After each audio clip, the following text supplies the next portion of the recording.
Hello, welcome to all the friends in my channel.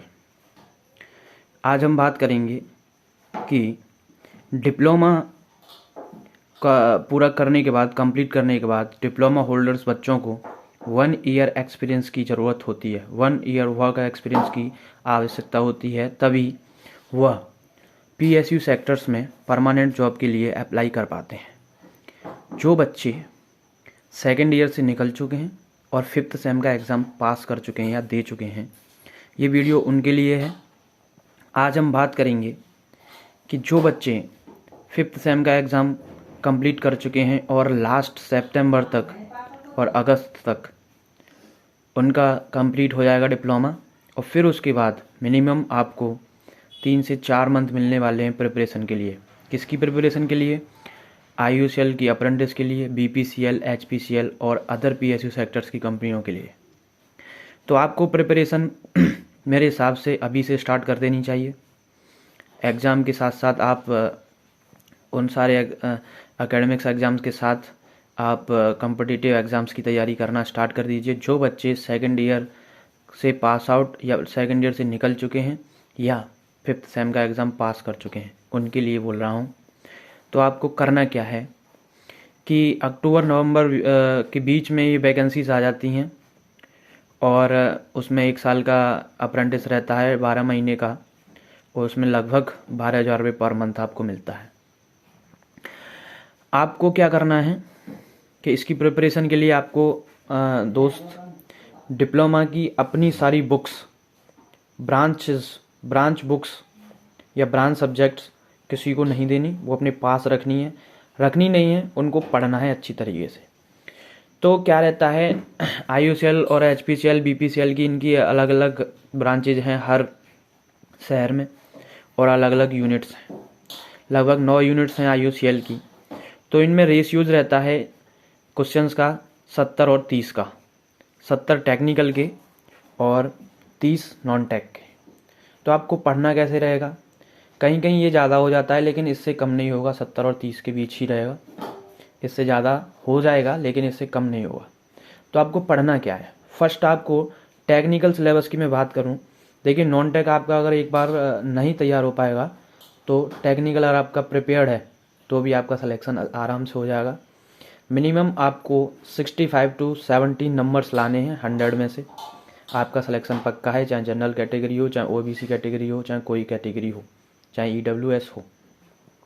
Friends, आपको पहले ध्यान देना होगा अपनी टेक्निकल सिलेबस पर, और जिसमें मेन इम्पोर्टेंट्स जो सब्जेक्ट्स हैं उनको पढ़ना होगा ठीक तरीके से। जिसमें आपका आ जाता है FM फ्लूइड मैकेनिक्स, MTO मास transfer, HTO heat transfer operation, PRE petroleum refining engineering, CRE chemical reaction engineering, CET thermodynamics और MOS मैकेनिकल ऑपरेशन। मोटे मोटे शब्दों में कहें तो यूनिट ऑपरेशन फर्स्ट जो बुक है और यूनिट ऑपरेशन जो सेकंड है, वो आपको अच्छी तरीके से पढ़नी है अगर आपको अप्रेंटिस का एग्ज़ाम निकालना है तो। अब आ जाते हैं नॉन टेक की तरफ। आपको उसके लिए मैथ, रीजनिंग और करेंट्स तैयार करना है। मैथ्स में इतना ही पढ़ना है और रीजनिंग में इतने चैप्टर पढ़ने हैं जो मैं बताऊंगा। इससे ज़्यादा और इससे बाहर आपको कुछ नहीं पढ़ना है, क्योंकि ज़्यादा पढ़ने से कुछ होगा नहीं। CGL CHSL का आप एग्ज़ाम दे नहीं रहे हैं, अप्रेंटिस का एग्ज़ाम दे रहे हैं। इतने चैप्टर्स पढ़ो, सफिशियंट हैं। और इन सभी चैप्टर्स में 5-5 मेथड्स पे मेथड बेस्ड क्वेश्चन कर लीजिए, हो जाएगा। ये मैंने बता रखा है इधर, SCF, LCM, average, time and distance, problems on train, ये मोस्ट इंपोर्टेंट है, इस पर क्वेश्चन जरूर करना। Problems on age, time and work, pipes and systems, profit and loss and percentage, ये चैप्टर्स आपको अच्छी तरीके से पढ़ने हैं। रही बात टेक्निकल के लिए, टेक्निकल का मैं आपको बताऊंगा कि कैसे पढ़ना है, किस तरीके से पढ़ना है। उससे पहले ये जानकारी लेने के लिए और अपने सारे कंसेप्ट क्लियर करने के लिए, छोटे से लेकर बड़े कंसेप्ट्स क्लियर करने के लिए मेरे चैनल को सब्सक्राइब कर लें और सपोर्ट करें मेरे दोस्त। तो अब इसके बाद मैथ्स के बाद आपको रीजनिंग पर ध्यान देना है।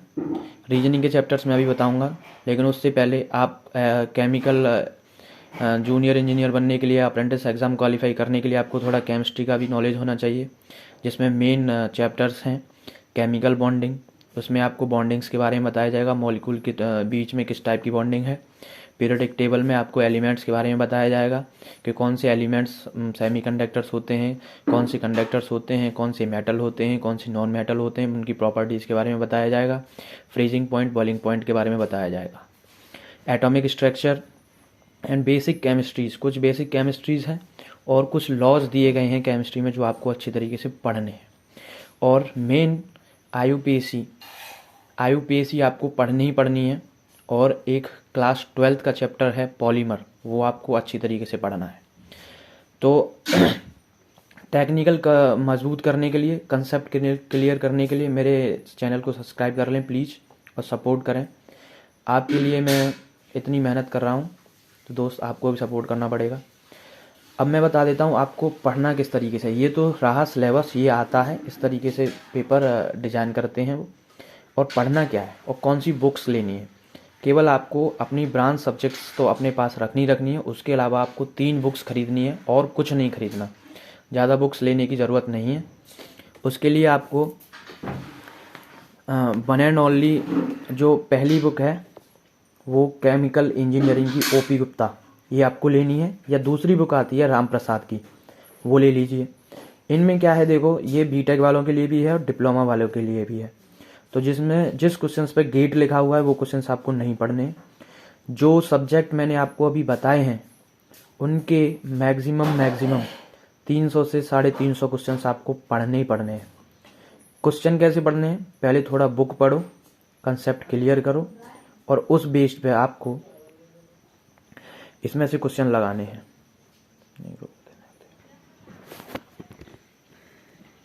गेट वाले क्वेश्चंस आपको नहीं पढ़ने क्योंकि वो बीटेक वालों के लिए होते हैं। ये बुक परचेज कर लीजिए, चाहिए ही चाहिए आपको।